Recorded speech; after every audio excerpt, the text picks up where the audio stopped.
अस्सलाम वालेकुम। आज की इस वीडियो में हम 2 चैप्टर के एमसीक्यूज़ डिस्कस करेंगे। सबसे पहले है an introduction to physics chapter number 1। MCQs को हम स्टार्ट करने से पहले कुछ बातें आपसे शेयर करूँगा मैं। सबसे पहले एक बात याद रखें, जब भी हम एमसीक्यूज़ स्टार्ट करते हैं या एमसीक्यूज़ हम अटेम्प्ट करते हैं आपके पास जो भी पेपर आता है मैथ्स का, फिज़िक्स का, तो उसमें आपने चंद बातों का ख़्याल रखना है। सबसे पहले कि आपने जो आपको क्वेश्चन गिवन है, आप उस क्वेश्चंस को अच्छे तरीके से स्टडी करें। ऑप्शंस आप ना देखें, ठीक है? ऑप्शन अगर देखते हैं तो उस सूरत में देखें जब आपको आंसर नहीं पता, ठीक है?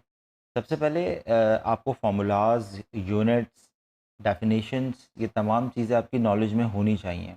मज़ीद डिस्कस करने से पहले इस वीडियो को लाइक करें, द इंस्पायर इंस्टीट्यूट को सब्सक्राइब करें और बेल आइकन पर ज़रूर क्लिक करें।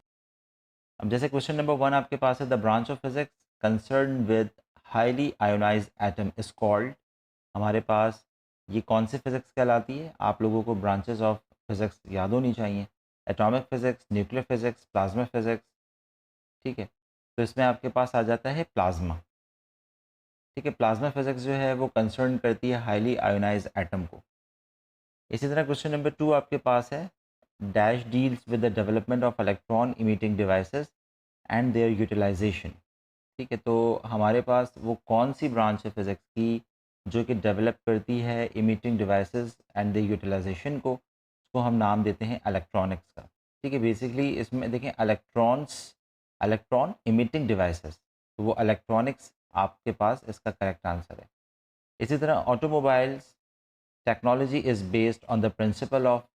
ऑटोमोबाइल की टेक्नोलॉजी जो है वो किस प्रिंसिपल पे बेस्ड करती है? आपके पास इसका राइट आंसर है थर्मोडायनेमिक्स। यहाँ पे आपको 4 ऑप्शन दिए हुए हैं, thermodynamics, electromagnetism, laser, none of these. तो thermodynamics is the correct answer. Question number 4 आपके पास है, laser is the field of. हमारे पास लेज़र जो है वो किस ब्रांच की फील्ड है basically? Nuclear, plasma, solid state या एटॉमिक? तो इसका आंसर राइट आंसर है एटॉमिक फिज़िक्स। इसी तरह क्वेश्चन नंबर 5 आपके पास है, the branch of physics concern with application of physical method to biophysical system and structure is. इसके 4 ऑप्शन दिए में, biophysics, plasma physics, atomic physics, nuclear physics. अब जैसे कि आपको यहाँ से पता चल रहा है, यहाँ पे लिखा है with the application of physical method to biophysical system. तो biophysical system deals with biophysics. इसी तरह आपके पास क्वेश्चन नंबर 6 आपके पास आता है, dash energy is used to produce electric power. ये तो सबको ही पता होगा कि कौन सी एनर्जी इलेक्ट्रिक पावर को जनरेट करने के लिए यूज़ की जाती है। एक ऑप्शन आपके पास मैग्नेटिक है, gravitational, nuclear, none of these. तो ये obviously nuclear. The branch of physics concern with the phenomenon and effect related to the electric charges. Options are nuclear physics, mechanics, solid state physics, electricity. So the correct answer is electricity. The branch of science deals with the interaction of matter and energy. Physics, chemistry, astrology, none of them. The right answer is physics. Next MCQ. The word physics comes from a Greek word physicos, meaning आपने इसकी जो definitions याद की हुई होंगी physics की, तो आपको पता है कि फ़िज़िक्स का जो मतलब होता है वो नेचुरल होता है। So the right answer is natural. Next MCQs and this is last MCQs of this chapter. The branch of physics concerned with the motion of objects with और विदाउट रेफरेंस ऑफ फोर्स। ये भी सबको मालूम है। Mechanics is the right answer. 4 option है, mechanics, dynamics, kinematics, all of them. तो mechanics जो है इसका करेक्ट आंसर है। इसके बाद हम चलते हैं चैप्टर नंबर 2 मेजरमेंट्स पे। ये भी बड़ा इंपॉर्टेंट चैप्टर है। The question number 1 is the 1 microgram is equal to dash gram. अब आपको इसकी आप लोगों ने इसके न्यूमेरिकल्स किए होंगे, तो इसमें तमाम चीज़ें आपने याद रखनी है, छोटी-छोटी बातें हैं, इसके अंदर कन्वर्जन्स हैं सारी। तो 1 माइक्रोग्राम इक्वल है कितने ग्राम में? कितने ग्राम होते हैं 1 माइक्रोग्राम में? 10 पे power -3, 10 raise to power -6, 10 raise to power -9, 10 raise to power -12। अच्छा, 10 रेज़ टू पावर -3 जो है वो आपके पास इसका करेक्ट आंसर नहीं हो सकता, क्योंकि -3 जो होता है वो हम इसको कंसीडर करते हैं 0.00, यानी आप इसको डिवाइड कर दें 1000 से। इसी तरह 10 पे पावर -6 है, 10 पे पावर -9 है और 10 पे पावर -12 है। तो 1 माइक्रोग्राम में आपके पास 10 पे पावर -6 ग्राम्स होते हैं माइक्रोग्राम में, ठीक है। अच्छा, इसके बाद हम 1 नैनोमीटर की बात करते हैं। नैनो का मतलब होता है 9 पावर 9, ठीक है। तो आपके पास ये जो यहाँ पे लिखा हुआ है 1 nanometre is equal to 10 raise to power -3 and ये 10 raise to power -5, 10 raise to power -9 and 10 raise to power -17। तो इसका correct answer 10 raise to power -9 है।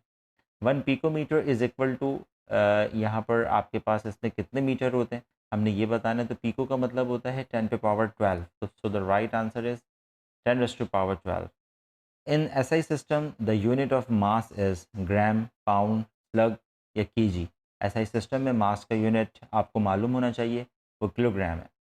Question number 5, the fundamental unit of length in SI system is. SI system में, system international में length का unit हमारे पास क्या होता है? फुट होता है, मीटर होता है, यार्ड होता है, किलोमीटर होता है। The right answer is metre. अच्छा, लीस्ट काउंट जो स्क्रू गेज का आपके पास होता है वो कितना होता है? आपसे पूछा, आप लोग ने प्रैक्टिकल किए होंगे फिज़िक्स के, और ये भी पता होगा कि स्क्रू गेज किस मेजरमेंट के लिए इस्तेमाल किया जाता है। तो इसमें आपको ऑप्शन दिए हैं 0.001, 0.1 सेंटीमीटर, 0.01 सेंटीमीटर, 0.0001 सेंटीमीटर।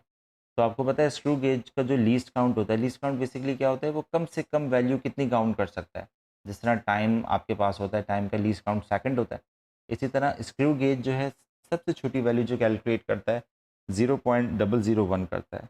अच्छा, क्वेश्चन नंबर 7 आपके पास है। 3600 सेकंड्स में कितने आपके पास जो हैं आवर्स होते हैं? 1 आवर के, 10 सेकंड के, 2 आवर्स के या 36 मिनट्स के? ज़ाहिर सी बात है कि ये तो आपके पास जो ऑप्शन दिए हुए हैं 10 सेकंड और ये 2 आवर्स और 36 मिनट्स, ये तो पॉसिबल ही नहीं है। तो 3600 की अगर हम बात करते हैं तो हम यहाँ पर इस पूरी वैल्यू को अगर हम देखें तो एक घंटे के अंदर 60 मिनट होते हैं, 60 minutes. 1 hour is equal to 60 minutes, 60 into 60 आपके पास 3600 हो जाता है। तो ये 1 आवर के इक्वल होगा। Question number 8, the graph between two directly proportional quantities is. देखें, आपके पास जो बात हम करते हैं ना कि डायरेक्टली प्रोपोर्शनल है या इन्वर्सली प्रोपोर्शनल है, तो ये डायरेक्टली प्रोपोर्शनल बेसिकली आपके पास वो क्वांटिटीज़ होती हैं जो स्ट्रेट लाइन पे ड्रॉ की जाती हैं। अगर इनके ग्राफ अगर हम ड्रॉ करते हैं ना तो बेसिकली ये स्ट्रेट लाइन पे जाती हैं। तो आप यहाँ पे देखें, आपके पास इसका राइट आंसर क्या होना चाहिए? स्ट्रेट लाइन, कर्व या पैराबोला या नन ऑफ दीज। ठीक है, कर्व और पैराबोला तो हो ही नहीं सकता। ठीक है, तो हम इसका राइट आंसर आपके पास है स्ट्रेट। अच्छा, dash is the device use to measure the volume of liquid. ये चार आपको मेजरमेंट दी हुई हैं, measuring cylinder, stop watch, physical balance, graph. अच्छा, इनमें से कौन सी ऐसी डिवाइस है जो कि लिक्विड के वॉल्यूम को मेजर करती है? तो the correct answer is measuring cylinder. ठीक है, मेजरिंग सिलेंडर आपके पास, हमने ये प्रैक्टिकल नंबर 1A में इसको इस्तेमाल किया है। Dash is a device for measuring time interval. Time interval के लिए हम कौन सी डिवाइस यूज़ करते हैं? Stop watch, physical balance, measuring cylinder, screw gauge. तो जाहिर सी बात है कि आप लोग ने पेंडुलम का भी जो है प्रैक्टिकल किया है। तो उस प्रैक्टिकल में हम स्टॉप वॉच यूज़ करते थे उसकी ऑसिलेशन के लिए। तो वो तमाम चीज़ें जो है वो मद्देनज़र रखें आप।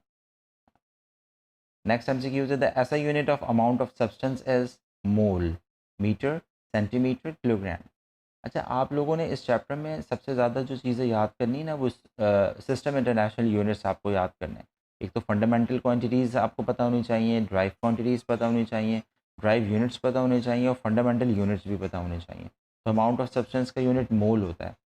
अच्छा, 1 mega ohm resistance is equal to dash ohm. Mega ohm resistance आपके पास चार ऑप्शन दिए हुए, 10 रेज़ टू पावर -6। ये तो पॉसिबल नहीं है क्योंकि मेगा ओम्स है। 10 पे पावर से मेगा कहते हैं पावर 6, तो so the right answer is 10 raise to power -6। इसी तरह the SI unit of luminous intensity is kilometre, candela, pascal या एम्पियर। तो so the right answer is candela. ये आपके पास जो ये फंडामेंटल क्वांटिटीज़ हैं उसके अंदर मौजूद हैं, ये आप ये वहाँ से भी देख सकते हैं। The SI unit of temperature, आपको पता है एसआई यूनिट जो होता है वो टेम्परेचर का वो डिग्री फ़ारेनहाइट होता है, डिग्री सेंटीग्रेड होता है, केल्विन होता है, ये नन ऑफ दीज। केल्विन होता है क्योंकि डिग्री सेंटीग्रेड या डिग्री फ़ारेनहाइट इसका यूनिट नहीं है।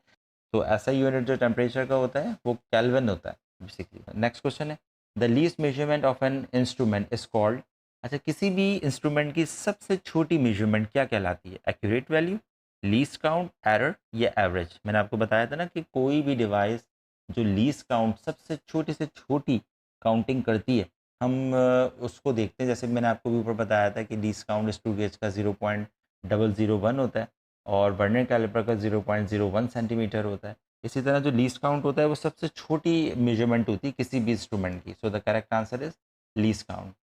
नेक्स्ट एमसीक्यूज है द यूनिट,